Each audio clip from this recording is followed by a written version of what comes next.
Muito obrigado, Arthur, pela brilhante palestra. Foi excelente, muito bom mesmo. Queria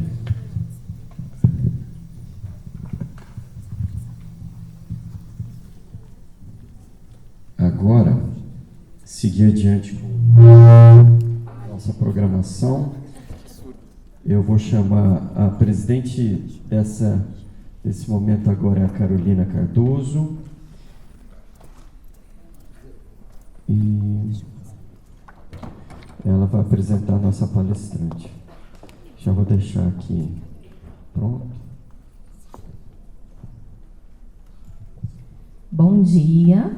Vamos dar continuidade no encontro. Agora teremos uma palestra muito interessante sobre atualização em reabilitação auditiva, entrando um pouquinho mais na parte da fonoaudiologia. Vamos conversar sobre a terapia bimodal, que é a opção do implante coclear com o aparelho auditivo do outro lado, ou o implante coclear bilateral.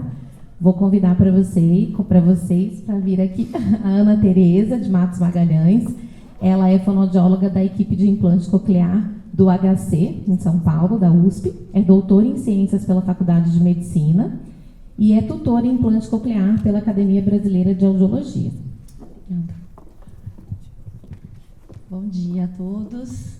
Primeiramente, gostaria de agradecer o convite, a minha primeira participação aqui no encontro.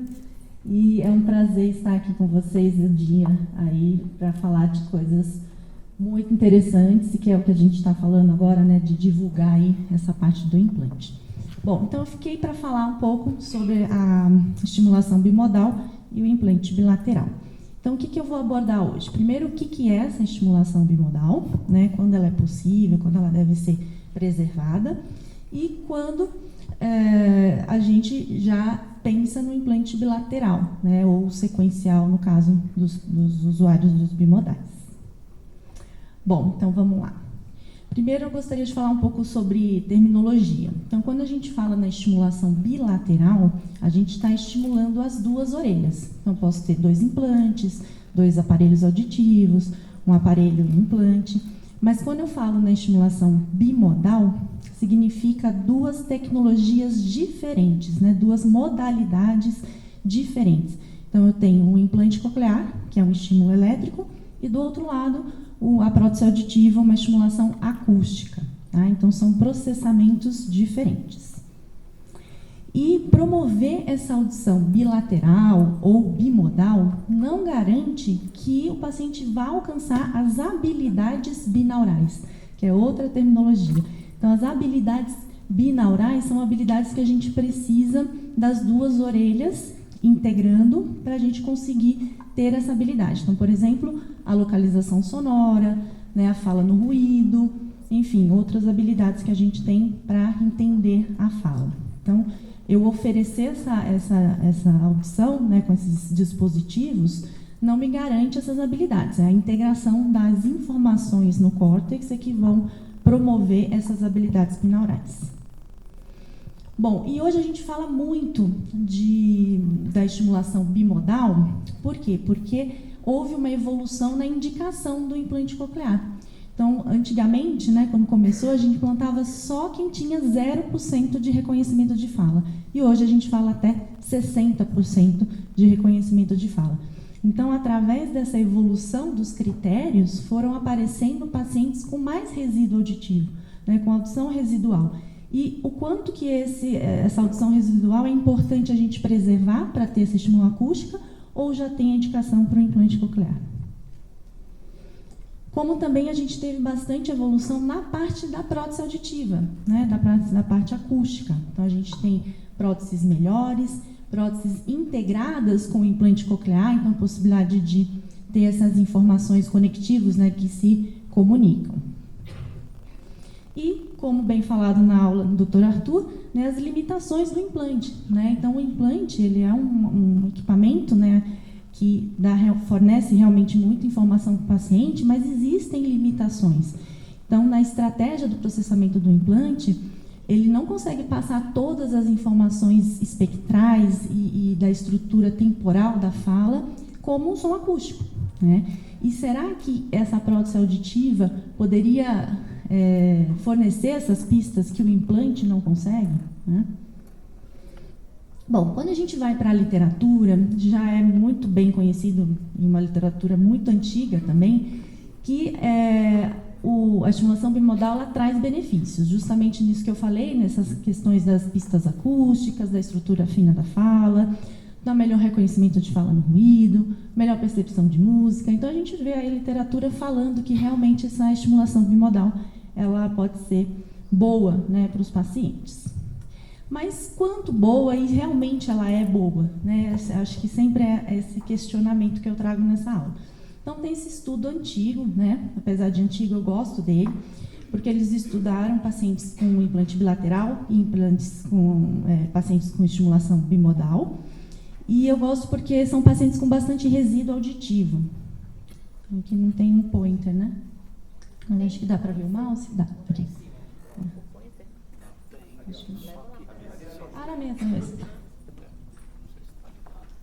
Então, aqui tem pacientes com bastante resíduo auditivo, né, com a prótese auditiva e sem a prótese. Então, é um estudo com pacientes com bastante resíduo auditivo grave. E eles avaliaram o reconhecimento de percepção de música, prosódia, identificação do falante. E o grupo bimodal apresentou melhores respostas, mas não foram significantes, né? Então, será que esse bimodal realmente vai fornecer todas essas pistas que a gente gostaria? Bom, e aí quando a gente pensa numa estimulação das vias auditivas corticais, né? Então, será que essa prótese auditiva vai preservar essa estimulação, né, bilateral do córtex? Então, a Karen Gordon, que é uma pesquisadora em Toronto, estuda bastante a eletrofisiologia da audição nos pacientes implantados, traz esse estudo, mostrando que realmente o bimodal ele pode proteger essa assimetria, né, da transmissão através do tronco encefálico, mas a gente tem que considerar cada caso. Então, do estudo, ela traz 2 casos. Então, esse primeiro caso é uma criança com uma perda assimétrica, certo? E aqui com uma perda simétrica. E aí ela estudou eletrofisiologia, né, com a ASE, com o implante, e ela viu que nessa perda assimétrica, o potencial cortical de tronco encefálico estava simétrico, e na perda simétrica não estava simétrico. Então, mostrando a importância da gente analisar cada caso. Bom, enfim, e aí qual é o resíduo auditivo que a gente vai preservar para uma audição bimodal? Também na literatura, muito antiga também, já mostra aí, né, no começo, um resíduo auditivo muito pouco, né, porque a gente implantava pacientes com mais perda auditiva. Então, a literatura começa falando, tem pacientes até 95 dB, até 2.000 Hz é suficiente para ter estimulação bimodal. Enfim, e isso foi mostrado, né, na literatura, e realmente até hoje não tem um critério de tipo, essa audição realmente precisa ser preservada, a audição bimodal. E eu vou explicar por quê. Nesse estudo de Blaine, colaboradores, né, também um pouco mais antigo, mas é um estudo muito grande, porque é um estudo multicêntrico, que traz bastante pacientes de todo o mundo, eles estudaram os pacientes somente com implante unilateral, bimodal e bilateral. E aí eles analisaram o resíduo auditivo com o desempenho de reconhecimento de fala. Então, eles tentaram buscar justamente essa correlação. Quem tem resíduo auditivo tem um melhor reconhecimento de fala. E eles não encontraram correlação. Então, a gente tem pacientes com pouco resíduo auditivo e com desempenho bom de reconhecimento de fala, e ao contrário, né, com pouco resíduo e com péssimo reconhecimento de fala. Então, não existe uma correlação dos limiares com o reconhecimento de fala. E aí eles foram estudar os pacientes que no pré-operatório depois fizeram o implante. Então, eles encontraram que quem teve um reconhecimento de fala de 60% de frases no silêncio, né, no pré-operatório do implante, melhor, né, que 60%, ficaram bem com a estimulação bimodal. Então, isso é um dos estudos aí que levaram as indicações do implante, né, a 60%. Então, os pacientes que até tinham 60% poderiam se beneficiar melhor com o implante coclear do que com a ASE. Bom, e aí a nossa portaria é toda baseada, né, em estudos, né, e análises, né, de quanto que o implante pode fornecer para os pacientes, e hoje a gente segue o critério de de 12% de contribuição. Então, quando eu tenho uma avaliação só com o implante, só com a prótese e com os dois juntos, se essa contribuição for maior que 12% de monossílabos, o paciente tem um benefício com a estimulação bimodal. Então, ele vai continuar ali com a estimulação. Caso seja menor que 12, a gente pensa num segundo implante, por exemplo. Isso nos adultos. E nas crianças? Bom, nas crianças sempre é mais difícil, né? Mas nas crianças a gente tem que pensar nos aspectos da fala. Então, a gente tem os aspectos suprassegmentais e segmentais. O suprassegmental é a percepção da entonação, da emoção de diferentes falantes, certo? E o segmental é a percepção dos fonemas, das palavras, né, no silêncio, no ruído. Então, para as crianças, a gente precisa se preocupar com isso. Será que a prótese auditiva está fornecendo só aspectos suprassegmentais? Será que ela está fornecendo aspectos segmentais? Como que está essa questão da informação dos dois nas duas orelhas? E aí, recentemente, veio esse estudo, que, para quem quer se aprofundar um pouco, é obrigatório, né, ler, do Davidson e colaboradores, que chega aí para nos ajudar nessa indicação da estimulação bimodal. Então, nesse estudo, teve 117 crianças que tinham, né, implante coclear bilateral simultâneo, a estimulação bimodal e o sequencial.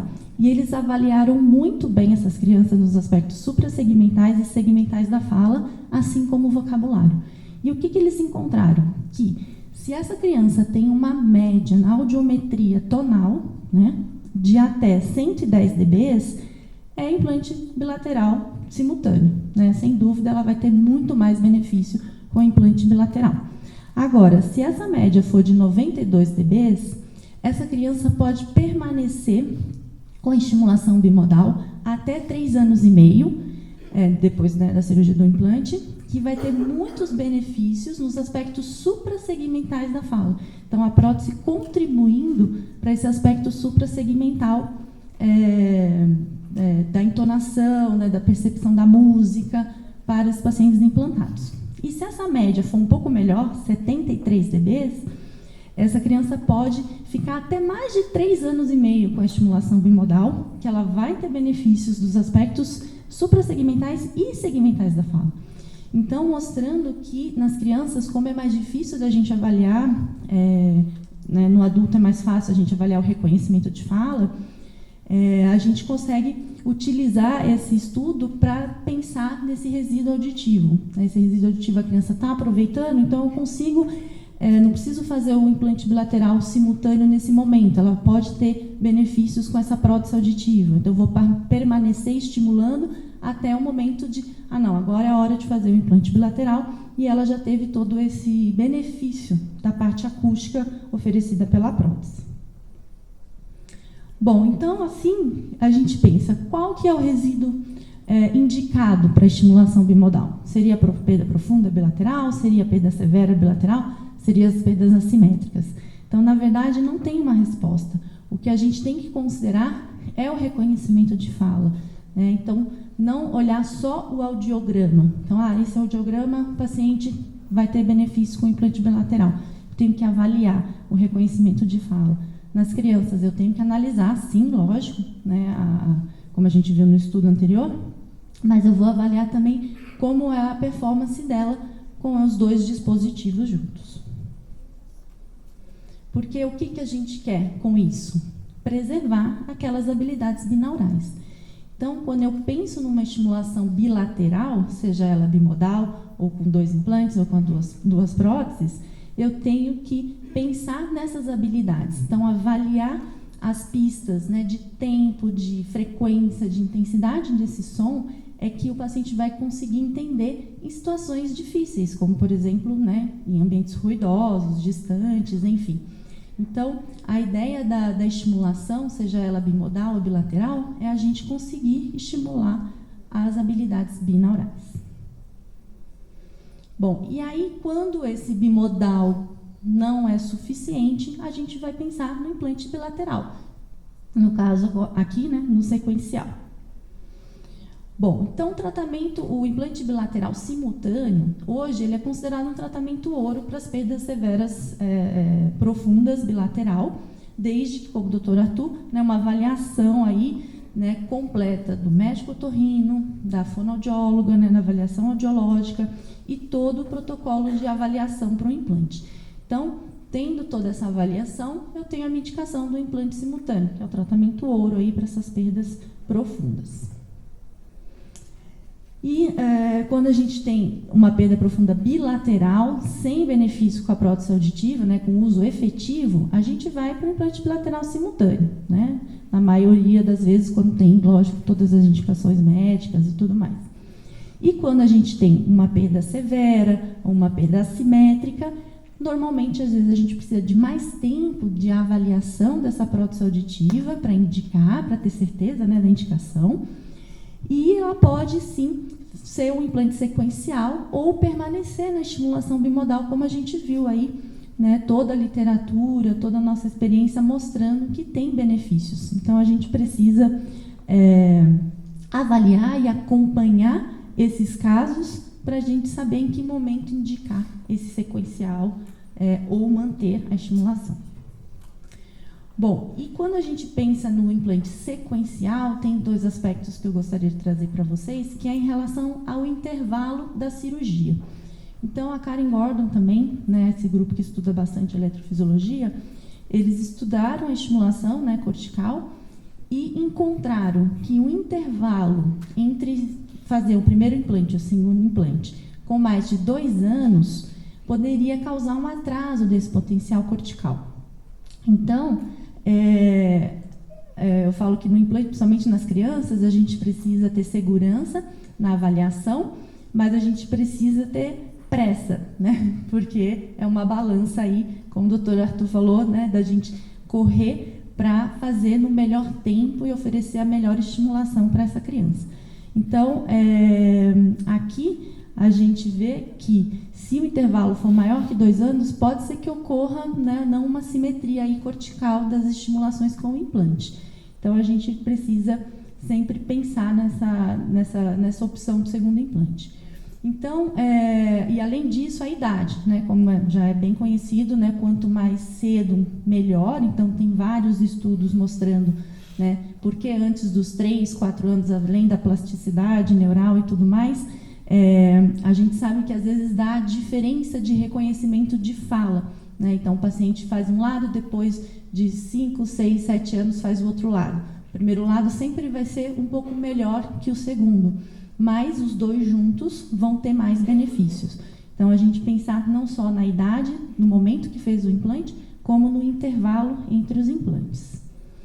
Então, quer dizer que não faz implante com intervalo maior que 2 anos. E aí vem esse estudo de Chang e colaboradores em 2009, mostrando que, sim, é possível fazer o implante, né, e a gente faz o implante com intervalos maiores, só que um dos fatores do pré-operatório que interfere nesse segundo lado é o desempenho de teste, né, de reconhecimento de fala com a prótese auditiva contralateral, que é a estimulação bimodal. Então, a importância da estimulação bimodal para esses intervalos, né, intervalos maiores. Então, é possível sim fazer, desde que haja essa estimulação da prótese auditiva contralateral. Como também um estudo aqui no Brasil, né, de Almeida e colaboradores, também avaliaram pacientes maiores, né, de 10 a 16 anos, que receberam o primeiro implante antes dos 3 anos, mas com um intervalo médio aí de 7 anos e meio. Então, um intervalo muito maior entre o primeiro e o segundo implante. E também o que mais influenciou foi o uso da prótese auditiva no pré-operatório. Então, voltando à importância da estimulação bimodal para que a gente consiga trazer benefícios, não só no silêncio, mas como no ruído, que é o maior desafio. Bom, então, quando a gente pensa no sequencial, a gente tem que pensar quando foi realizado esse primeiro implante, quais são os resultados que eu tenho dele, qual é esse intervalo, né, entre a primeira cirurgia e a segunda cirurgia que a gente está avaliando, e o uso da prótese auditiva. Tudo isso para eu pensar no que o paciente pode conseguir de habilidades auditivas binaurais e adequar as expectativas. Então, quando eu penso, né, numa estimulação mais cortical, quer dizer, eu vou adequar as expectativas desse paciente, que eu vou conseguir atingir essa estimulação cortical, eu tenho que ter uma diferença pequena, né, até 2 anos, o interimplante, e aí eu consigo ter esse raciocínio de oferecer um pouco melhor essa integração dessas vias. Mas, quando eu tenho um intervalo maior, né, eu tenho uma idade da cirurgia de implante maior, eu vou adequar minhas expectativas para melhora do reconhecimento de fala, mas eu não consigo garantir essas habilidades binaurais. E tudo isso precisa ser bem explicado para o paciente, para os familiares, de o que a gente vai ter depois do segundo implante. Bom, então, no sequencial e bilateral, como tudo na vida, a gente tem prós e contras, né? E os benefícios com o implante sequencial, como a gente viu nos estudos que eu trouxe, ele existe, né? E ele é importante quando eu tenho a estimulação no pré-operatório com a prótese auditiva. O segundo lado, não há garantia dessas habilidades binaurais, mas a gente vê na prática muitos pacientes conseguindo, sim, mesmo no sequencial, ter habilidades binaurais, né? A gente consegue avaliar isso nos laboratórios, enfim, e o paciente consegue essas habilidades, mas não há uma garantia, né? E a gente sabe que alguns pacientes, são poucos, né? Eu tenho um estudo mostrando que 10% dos casos, o segundo implante pode atrapalhar o primeiro. Então, a importância de um protocolo, de uma avaliação bem feita, para a gente saber indicar bem esse sequencial.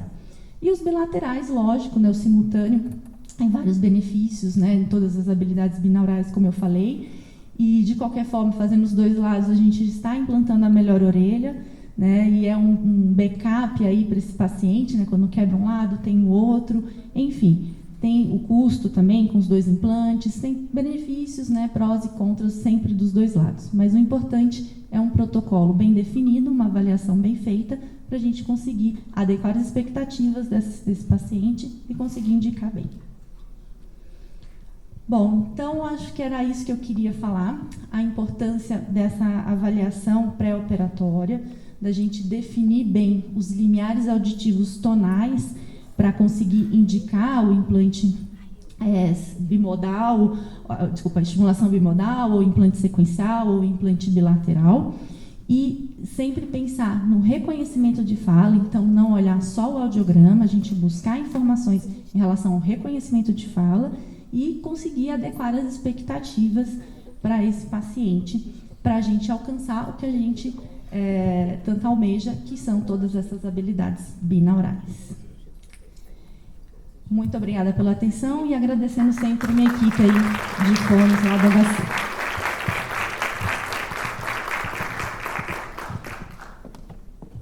Obrigada, professora Ana Tereza. Agora vamos dar continuidade